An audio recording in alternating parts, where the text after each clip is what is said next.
Mga kababayan, kamusta po? Si Kamanong po ay nagbabalik po muli para po komentuhan po kayo dito po sa Tambayang Makabayan. Samahan niyo po inyong lingkod, mag-umpisa na po tayo, magkomentuhan na po tayo. Komentuhan po natin mga tambay, ito pong National Security Advisor na si Eduardo Anyo, mga kababayan. Kasi siya rin po ay nasasangkot din po sa sinasabi pong maleta. Ayon po ito sa mga sinumpaang salaysay ng ating pumasundalo, ng ating mga Marines. Ngayon po, pumalag po. Pumalag po si Anyo at magsasampa raw po ng reklamo, mga kababayan. At kasama niya pa sa kanyang interview ng media ay yung meron din pong issue na pambili ng barko, si Tariela. Nahandun din po, mga kababayan. Kasama rin po ni Anyo. Yung mga may issue po, katulad po nung si Tariela ng Philippine Coast Guard, hinahanap ni Subiri yung pambili ng barko. Halos lahat po sila may issue ng korupsyon. Di umano. AFP, yan, pati po ngayon, may issue rin po ngayon ng korupsyon. Pati po ang National Security Advisor po, mga kabayan. At lalo-lalo po yung PSG.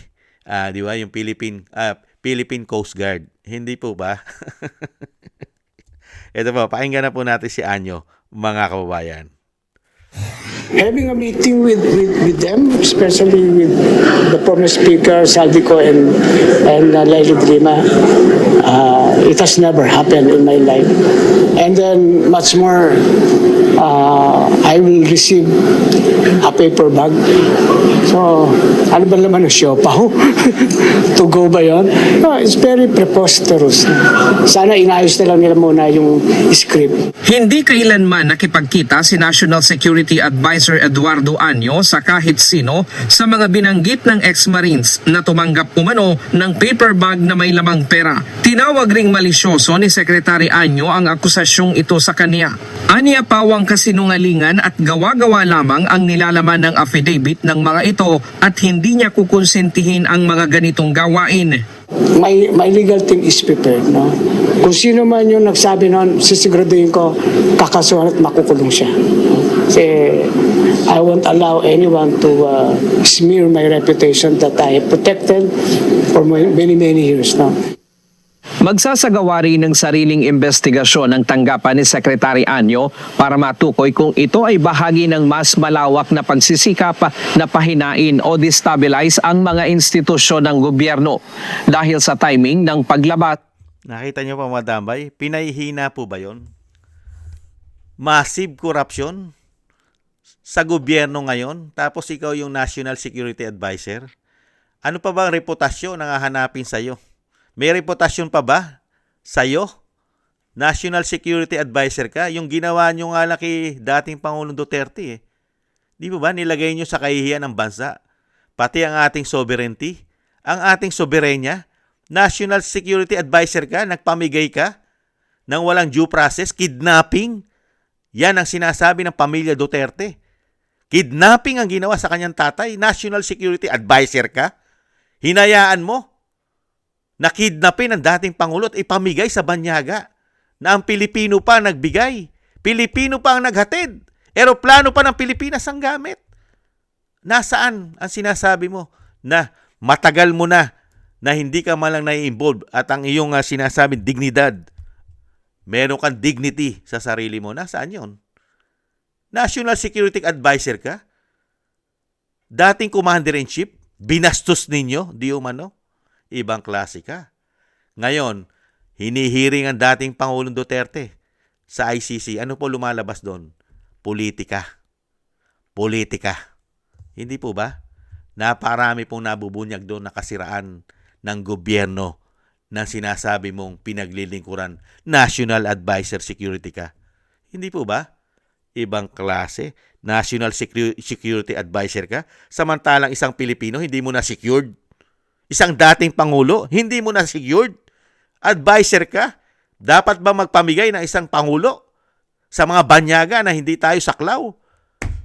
Ang bihira. Anong reputasyon pa ang aalagaan mo? Secretary Anyo. Isang damukan ng korupsyon sa bansa. Mahigit 3 taon ng korupsyon. Reputasyon. Maganda nga yung gagawin mo na yan eh. Mga kabayan, maganda po yung gagawin ni Secretary Anyo. Magdemanda siya. Tama, idemanda niya. Dahil ito pong mga sundalo, ito pong mga Marines, hindi naman po matanga yan, bobo. Mga kabayan, meron po mga bala yan. Hindi lang po yan ang kanilang statement. Hindi lang po yan ang dala-dala nilang ebidensya. At yung sinasabi daw po ni Anyo sa balita, yung statement niya, ayon po kay Anyo, never daw po siya nakipagkita kahit isa doon sa 18 na yon. Never daw po siya nakipagkita. Kung hindi ka ba naman, bakit ka naman makipagkita sa kanila? Security sila. Ang pinuntahan mo, yung amo niya, yung meeting nung amo niya. Sino po ba amo ng mga sundalo? Hindi po ba si Saldico? Kanino ka makipag-meeting? Doon ba sa mga sundalo o kay Saldico? At doon sa mga sinasabing kung saan kayo magkakasama at nakikita ng mga sundalo na bit-bit ninyo na paglabas katulad ni Dilima. Yung mga sobre na sila ang naglagay, sila ang nag-asikaso, sila ang nagdala kasama si Saldico. Sila, bit-bit nila. Security sila eh. Hindi po ba? Alam nila kung ano yung bit-bit nila at alam nila kung sino ang nag-bit-bit. Palabas naman, nung natapos na, yung mga meeting nyo, yung mga closed door meeting ninyo, di umano. Di ba? Kasi marami involved po dyan eh. Lalo-lalo po yung ginawa nila sa ICC. Di po ba? Involved na nga dyan. Pinangalanan na si Torre. Pinangalanan na si Boying. Pinangalanan na si Tonyo. At marami pang iba, kasama pa yung mahilig sa saba. Ngayon, pati ikaw, pinangalanan. Dahil ano po ba? Kaya ka nasangkot. Dahil ikaw po ay National Security Advisor. Hindi po ba? Napakatindi ng hawak mong posisyon. National ka. Security Advisor. Ang tanong, na-secured mo ba ang dating Pangulo? Nakapagbigay ka ba ng magandang advice sa Pangulo para huwag arestuhin at litisin muna yan sa bansang Pilipinas dahil may sarili tayong sovereignty, may sarili tayong soberenya, may sarili tayong judicial, may sarili tayong korte, may Supreme Court tayo, at pinayagan mo na ang dating Pangulo ni hindi man lang nadala sa korte ng Pilipinas bago ilipad, hindi man lang ipinagpaalam sa korte. Nasaan ang dignidad mo? Meron ka ba bang dignidad? Ano tingin sa'yo ng taong bayan? Anyo? Samantalang pinagkatiwalaan ka ni dating Pangulong Duterte nung panahon niya. Di ba? At maayos ang bansa. Nung panahon ni dating Pangulong Duterte, maayos ang bansa. Walang envelope. Walang mali-malitang pera. Hindi po ba? Ganyan po ba? Ngayon, ang panakot nyo ngayon sa mga sundalo, ang panakot nyo sa Marine, kaso, saan napunta ang pera? Saan napunta ang trilyon na nawawala? Saan napunta ang bilyon-bilyon? Saan napunta yon? Puro kay Saldico lang? Si Saldico lang ang nagnakaw? Walang nagnakaw, walang nakinabang? Nananahimik kayo lahat sa korupsyon? Kung si Saldico lang ang nakinabang sa korupsyon na mahigit 3 taon, sa tingin nyo mga kababayan, mananahimik ang mga sundalo? Mananahimik si Anyo? Mananahimik ang kapulisan? Mananahimik ang Coast Guard? Mananahimik ang Navy? Kung si Saldico lang ang nagnakaw, di umano. Kung si ERAP nga, ang issue weteng, hindi sila nanahimik. Hindi po ba? Weteng lang ang issue ni ERAP. Natanggal sa kapangyarihan. Weteng ang issue. Pinagmula ng issue, weteng. Hindi sila nanahimik. Umaksyon sila agad. Bakit ngayon? Hindi kayo umaaksyon. Talamak ang korupsyon. Issue ng korupsyon, laganap. At marami nagpapatotoo, hindi lang po ang Marines. Secretary Anyo, tahimik kayong lahat. AFP, Philippine Coast Guard, Navy, tahimik. Buti pa yung mga Marines. Diba? Umalis sa serbisyo dahil nakita nila talamak ang korupsyon. Hindi lang yata sa gobyerno talamak, pati yata sa mga kabaro nila ay talamak din ang korupsyon di umano. Hindi po ba? Kaya nga wala na sila sa serbisyo. Dahil kung nasa serbisyo pa sila, iipitin pa sila. Baka hindi pa maganda ang mangyari sa kanila. Baka ipakulong pa sila. Hindi po ba? Kaya nga po yung mga Marines natin, mga sundalo, mainam po yung ginawa nila. Umalis na sila sa serbisyo. Sa kanila binunyag ang katotohanan na bulok na sistema ng bansa mula nung maglingkod ang binagoong Pilipinas ayon sa mga sundalo. Ngayon, nagre-react po ang ANYO. Nagre-react po ang National Security Advisor natin. Samantalang nung panahon ni Pangulong Duterte, mga kababayan, nakita niyo po ba ang pagpapatakbo ni dating Pangulong Duterte? Di po ba? Ginawa po rin siya. Mataas din ang posisyon niya. Hindi po ba? At ano pa, mga kababayan? Nagsalita ba yan? Nagkaroon po ba ng bibigyan nung kinuha si dating Pangulong Duterte na issue ay ICC? Ngayon, involved siya sa ICC. Sa mga meeting tungkol sa ICC, sa mga investigasyon ng ICC na nakapasok sa bansa na hindi na raw po tatanggapin ng kanyang amo at ni Boying. Hindi po ba? Nung panahon po ba ni dating Pangulong Duterte na siya kinidnap? Nagsalita po ba si Anyo na tama ang ginawa ng kanyang boss? Di po ba? Nakatwiran po ba siya na tama ang ginawa nila? Nagsalita ba siya? Bakit ngayon maingay? Dahil ICC na naman ang issue. At yung suhulan. At yung sobre. At kung ano ang gagawin nila para makuha di umano.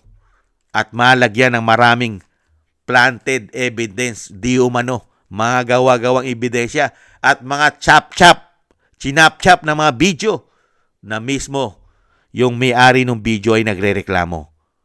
Dahil ginamit nila para doon sa sinasabing EJK. Nakita nyo po? Wala po ba kayong alam dyan? National Security Advisor kayo. Ngayon, pinangalanan kayo ng Marine. Pinangalanan kayo ng mga sundalo. Ngayon, ano sabi nyo? Hindi kayo papayag na walang makulong. Lalo-lalo po mga Pilipino. Lalo-lalo po si Kamanong, hindi po ako papayag na walang makulong na magnanakaw. Lalo-lalo sa aming buwis. Dugot pawis ang puhunan namin dyan. Tapos nilalagay lang sa sobre, nilalagay lang sa bag, nilalagay lang sa maleta para iuwi nyo. Unbelievable. Hindi po ba dapat kami ang magsalita na hindi kami papayag na walang makulong na mga magnanakaw kahit National Security Advisor ka pa, di umano. Kahit Pangulo ka pa, kahit Congressman ka pa, kahit Senador ka pa, hindi papayag ang mga Pilipino na walang makulong na mga magnanakaw ng aming buwis. Hindi po ba, Secretary Anyo? Nakita nyo po, yung lahat ng may issue magkakasama. Nasa likod niya yung isang may issue rin po na hinahanap yung pambili ng barko. 2.4 billion hinahanap ni Subiri. Nasaan na? Pero kasama ni Anyo para po proteksyonan o sinasabing bigyan ng suporta si Anyo sa sinasabing pagrereklamo o pagsasampa ng kaso sa mga Marino o sinasabing mga Marines, sa ating mga sundalong Marines na handang ibus ang buhay, magpakamatay para sa bayan. Samantalang itong naririnig natin ngayon na bigyan ng posisyon, mga kababayan, matataas ang posisyon sa gobyerno. Handa po ba itong mamatay sa bayan? O handa lang pong kunin ang pera ng bayan? Nagtatanong lang po si Kamanong. Yan po mga kababayan ang hirap po sa ating bansa. Mahirap po. Ang pinoproteksyonan na po nila ngayon, di umano, ay ang mga sarili nila dahil sangkot din po yata sila sa korupsyon. At pinoproteksyonan po nila yung mismo na Commander-in-Chief na nagpalaganap ng korupsyon. Kasama silang lahat. Naging sindikato yata di umano. Kaya po napakahirap po na buwagin, matanggal sa kapangyarihan ang sinasabing ugat at ulo ng korupsyon. Dahil mismo pala silang lahat ay sangkot at nakikinabang, nagkakamaleta, nagkakabag, nagkakasobre. Paano ka ba naman makakita ng pagnanakaw? Paano ka makakita ng problema ng bansa? Paano mo makikita ang kahirapan ng mga Pilipino? Paano mo makikita na bagsak ang ekonomiya ng bansa? Bagsak ang piso. Walang pumapasok na mga malalaking investor sa ating bansa. Paano mo makikita lahat yan? Laganap ang pulburon. Laganap ang krimen. Bumabalik na naman ang mga makakaliwa. Mga smuggler. At nagahari na naman ang mga oligarkiya sa ating bansa, di umano. Paano mo makikita lahat yan?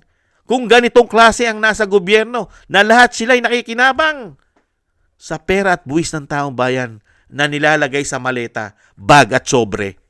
Di umano. Paano nila makikita lahat yan? Paano nila makikita ang kahirapan natin? Ang ating pagtitiis.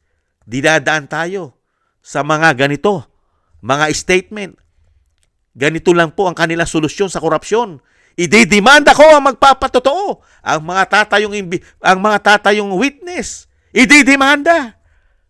Ano mangyayaring solusyon sa korupsyon na mahigit 1 trilyon na nawawala? Flood control pa lang yan. Wala pa yung korupsyon sa ibang gawain nila. Karsada, airport, seaport. Wala pa yan sa korupsyon. Pati po yung ginagawa nilang mga road sa market to farm. Di ba? Market to farm road. May issue rin ng korupsyon. Di po ba? Pati sa bigas, sa mga produkto natin, may issue ng korupsyon. Hindi po ba? BIR, custom, lahat halos, DPWH. Hindi po ba? Pati ang health natin may issue ng korupsyon. PhilHealth, pati bangko may issue ng korupsyon. Hindi po ba? PDIC, SSS, GSIS, pati ang Central Bank may issue rin yata dahil ang ginto nawala na hindi maipaliwanag. Tuni-tunilanda. Lalo-lalo po ang pinasok na investment. Di ba? Ang Maharlika Investment Fund, nasaan na? Pero ngayon, tahimik sila lahat dyan sa issue ng korupsyon. Pero ngayon, maiingay sila. Dahil nga po, nabunyag po silang lahat ng mga sundalo. Nabunyag po sila ng mga Marines. Lahat sila ay nakakatanggap. Kung hindi man maleta, malalaking bag at malalaking sobre. Yan po ang nangyari sa ating bansa. Wala na pong sinisino ang korupsyon. Halos lahat pala. Kahit magmula sa Malacanang, mga sekretary, senador at mga congressman at pati sa mga LGUs, talamak din ang korupsyon. Talagang nasa leader. Nasa leader po talaga, mga kababayan. Pagka po ang leader ay corrupt, susunod po lahat. Ganon po ang nakikita natin sa nangyayari sa ating bansa. At hiyang-hiya naman po tayo kay Secretary Anyo. Hiyang-hiya naman kami. Imbis na kampihan mo at proteksyonan mo ang ating bansa, lalo-lalo ang seguridad ng ating kayamanan, seguridad ng ating pera, at lalo-lalo ang seguridad ng isang Pilipino na pinatapon sa Netherlands. National Security Advisor ka, pero merong isang Pilipino na pinatapon nyo na ayon sa pamilya Duterte, hindi nyo na binigyan ng suporta. Wala nang suportang nakukuha sa gobyerno ang dating Pangulong Duterte magmula na siya ay pinatapon sa dahig. Wala pong suporta na binibigay sila ron. Mga kababayan, National Security ka, advisor. Hindi mo man lang nabigyan na advisor. Hindi ka man lang nag-advise sa tinatawag na bangag ng kanyang ate na huwag pabayaan ang isang Pilipino. Bigyan pa rin natin ng suporta kahit pinatapon natin ito sa dahig. Di umano. Hindi po ba? Hiyang-hiya kami sa iyo, Anyo. Hiyang-hiya kami sa inyo, Secretary. Hiyang-hiya kami sa inyo. Napakabuti nyo pong tao. Ang dignidad po ninyo, napakataas po ng dignity ninyo sa pagkatao po ninyo. Wala po kayong bahid anomalya. Wala pong bahid anumang korupsyon ng inyong pagkatao. Lalo-lalo po ang panunungkulan nyo ngayon. Malinis na malinis. Kaya nga po naipatapon ng dating Pangulo. Dahil napakagaling po ninyo na lingkod bayan sa ating bansa. Isa po kayong sundalo. Pero isang Duterte na Commander-in-Chief, wala malang napala sa inyo, di umano, mga kababayan. Yan po si Anyo, mga kababayan. Sino po ang pagkakatiwalaan po natin, mga kababayan? Sino po sa tingin nyo ang nagsasabi ng totoo? Si Anyo po ba? O ang ating mga Marines? Mga kababayan, maliliit lang po ang sweldo nila. Mga kababayan, maliliit ang sweldo. Ikumpara mo kay Anyo, mga kababayan. At ito pong mga Marines, hindi po ito nagkaka-budget. Wala pong pondo ito na nahawakan maliban lang po sa kanilang sweldo at allowance. Pero itong sila Anyo, may sarili pong budget yan. Malalaki po ang sweldo ng mga sekretary. At matataas po ang posisyon. Sa tingin nyo po, mga kababayan, lagyan nyo po ng logic. Sino po sa tingin ninyo ang po pwedeng magnakaw ng bilyon-bilyon at trilyon? Ang mga Marines po ba? Na sila ay nasa field para ipagtanggol ang mga Pilipino? O yung mga sekretary, mga politiko na humahawak ng malalaking budget at meron pang mga proyekto, mga insertion at allocable? Sino po sa tingin nyo ang nagsasabi ng totoo, mga kababayan? Maraming salamat po, mga kababayan, sa nagusto po natin tambayan, mga kababayan, sa YouTube at TikTok. At ganoon din po sa ating mga subscribers at sa patuloy po nagsusubscribes. Mabuhay po kayo. Thank you po sa inyo lahat. At ganoon din po, maraming salamat din po sa mga nagko-comment, like, and share. Thank you po sa inyo, mga kababayan. Maraming salamat po. At thank you rin po at shoutout po sa ating mga kababayan nagbibigay po ng biyaya. Shoutout po kay Mila Yi, kay Tatay Nick ng Canada, kay Jake Yahut ng Canada, kay Balance Vision TV, Gay at Siena, kay Annie Jo, ako si Pilam, Kingston ng Hong Kong, Jake Yahut ng California, USA, Gina Ray ng Berlin, Germany, Julieta Silona ng Sydney, Australia, Baby Roman at Ate Isa ng Cagayan. Maraming salamat po, mga kababayan, at ingat-ingat po kayo, lalo-lalo po sa inyo po mga paggawa. At syempre po yung panalangin at dalangin po natin, magsama-sama po tayo. Isama po natin sa ating mga dasal na tayo pong lahat tayong lahat po at kasama po ang mga Marines at ang pamilya Duterte na tayo pong lahat ay maingatan sa kapahamakan, mga kababayan, at madugtungan pa po ang buhay at kalakasan ng dating Pangulo. Maraming salamat po sa inyo pong mga dasal, mga kababayan. At syempre po, thank you po, mga kababayan, at tiis-tiis lang po tayo. Tiis-tiis lang po. God bless po sa inyo lahat. Paalam. Bye-bye.